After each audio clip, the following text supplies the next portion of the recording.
బీహార్లో జన్సురాజ్ వ్యవస్థాపకుడు ప్రశాంత్ కిశోర్ మద్దతుదారు దులార్ చంద్ యాదవ్ హత్య కేసులో కీలక పరిణామం చోటు చేసుకుంది. ఈ కేసులో జేడీయూ అభ్యర్థి మాజీ ఎమ్మెల్యే అనంత్ కుమార్ సింగ్ ను పోలీసులు అరెస్టు చేశారు.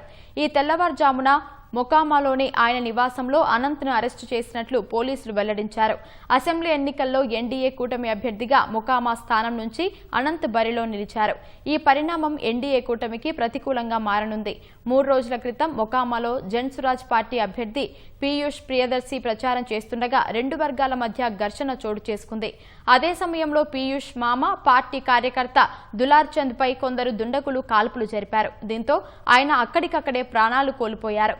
బుల్లెట్ తగిలినప్పటికీ షాక్ మాత్రం కారణంగానే ఆయన మృతి చెందినట్లు పోస్టుమార్టం నివేదికలో వెల్లడైంది. ఈ ఘటనను తీవ్రంగా పరిగణించిన ఎన్నికల సంఘం పట్నా రూరల్ ఎస్పీని బదిలీ చేయాలని ఆదేశాలు జారీ చేసింది. 3 ఉన్నతాధికారులపై క్రమశిక్షణ చర్యలకు ఆదేశించింది.